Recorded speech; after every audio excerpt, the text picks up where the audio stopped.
once again. You know, this is the part that frustrates me, is that you have two teams that are that good, and they're in first and second place in the league, and neither team is ranked. You know, that's the frustrating part. How either one of those two teams is not ranked nationally. It makes no sense. What other BCS league in the country, the first place team's playing the second place team, and neither team is ranked?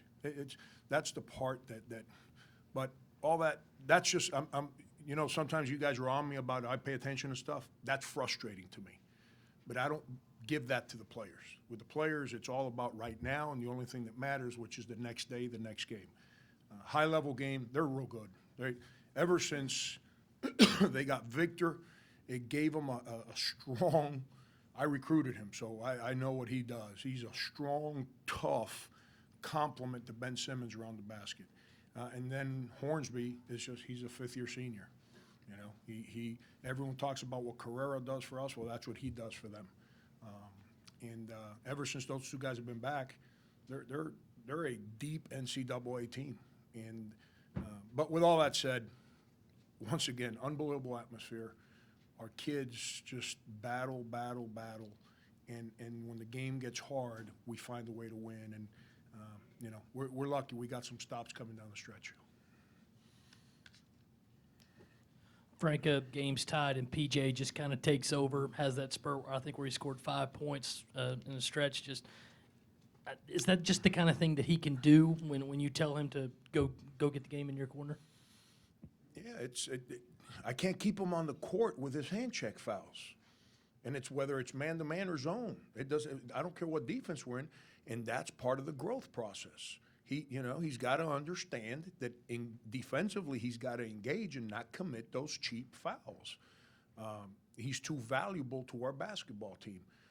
It's becoming a common theme. It started early in the year down in the Virgin Islands, and when those games are hard, I don't know how much attention actually was paid. That dribble weave stuff we were running was set up for him. It wasn't by mistake that the ball ended up in his hands 3, 4, 5 possessions coming down the stretch there. It was set up for him, and give him credit. He converted, and he made a pass, and then he missed a little dink that it should have gone down. It just didn't, but he was aggressive. PJ's a beautiful kid, just an unbelievable, beautiful kid.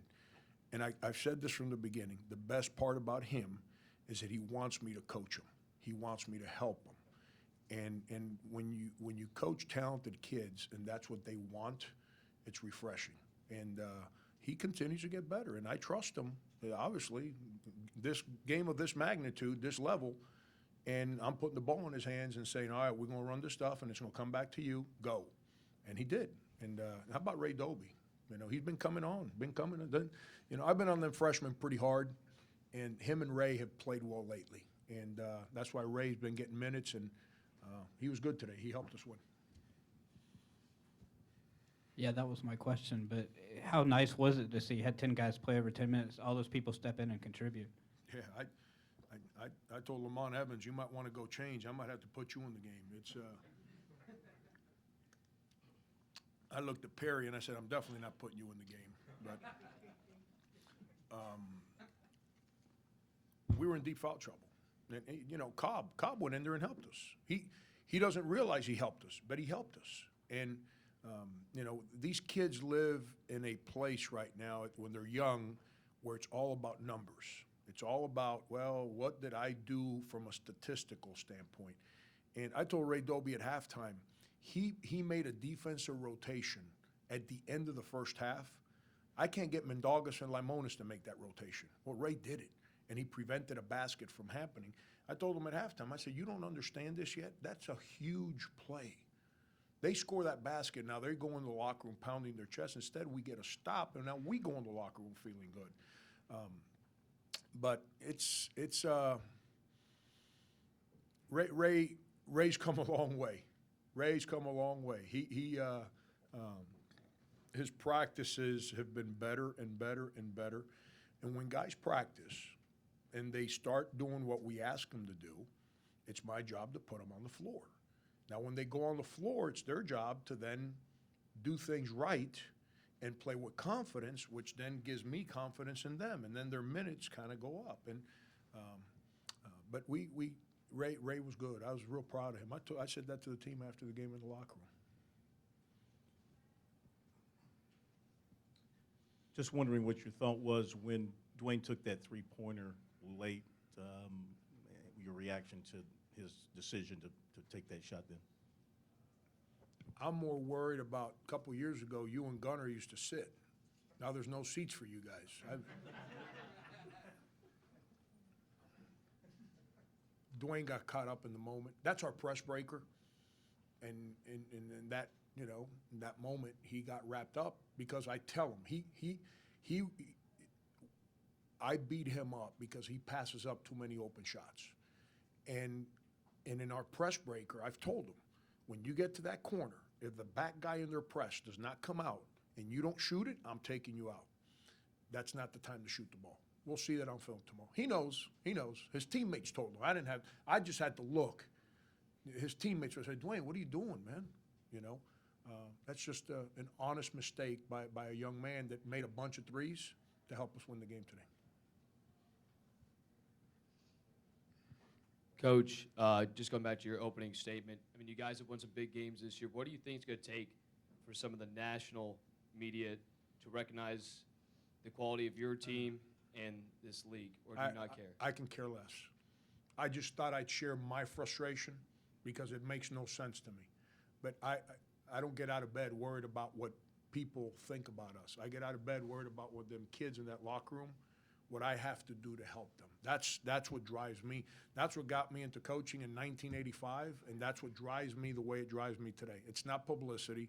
It's not to have Twitter followers. It's not to have people talk about, you know, this and that. It's about making those kids better every day. I just shared something that frustrates me about the way our league is viewed. That's what frustrates me. That's irrelevant. I got it out of me. That's stress release. You know, I don't have it in me anymore. I got it out, so it's over with. I've got to go home now and be up all night, watch Kentucky on film. And that's real easy, too. Let's watch Kentucky. Oh, they're no good. How do we guard him? I got no idea. How about that guy? I got no idea. It is what it is. I can't complain about our publicity. We haven't been relevant for 100 years. We have to earn that. You don't get that because you win a game in February. You have to earn it, and earn it over a period of time. So we got to stay in the moment. My comment was more based on our league, the way it's viewed. I don't know. Maybe I'm wrong. Is there another BCS conference where the number 1 and 2 seeds are not ranked? I have no idea. That doesn't make sense to me, though.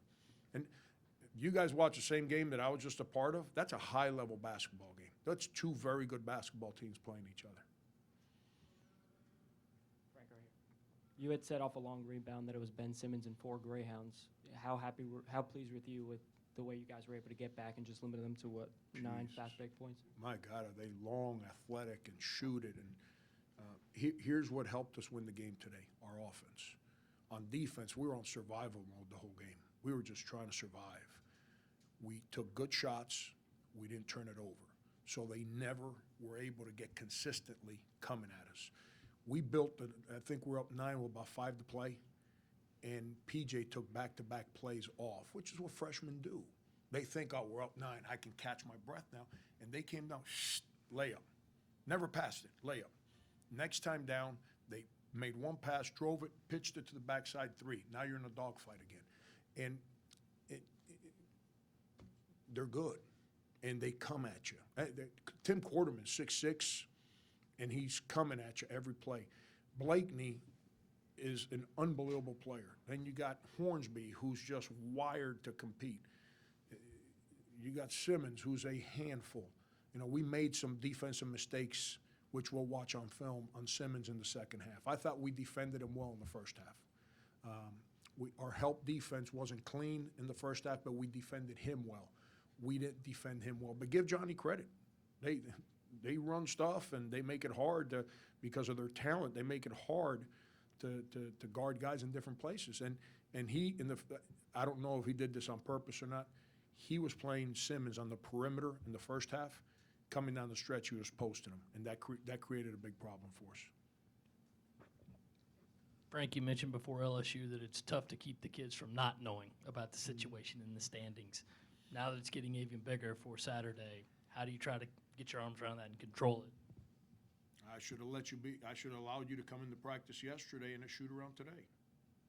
And you'd see me having to do my job. That's my job.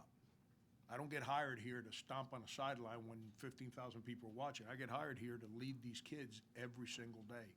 And it's my job to make sure we keep them in a grounded place. I said this to them in the locker room.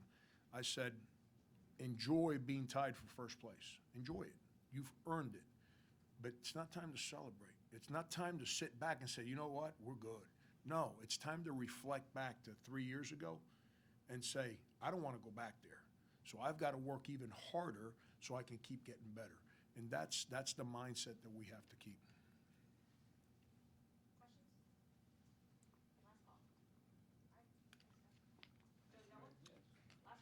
Come on, Joe, I'm in a good mood. You haven't asked me about my job in a long time. Well, since you brought it up, no, I'm just kidding. I was just curious, how special of a moment was it for you at the end as you're trying to get the crowd into it and rise, and they respond so well to that moment? I did that at K-State one time, and Bob Knight put me in a headlock in the tunnel. He said, you're a basketball coach, not a cheerleader. And I don't do that a whole lot. I'm not into all that. But you know what? Our kids were fighting. We've got a packed house. We've got a 2-possession game with whatever it was, 2 minutes to play. It's time to help them. And you know what? They did their jobs. We got stops. Tim Quarterman came down the court and threw it right to us. We stole and shot a layup. Huge play just because of that moment. And that's the energy that the crowd brings to games that allows your home team to win those difficult moments. And continue to,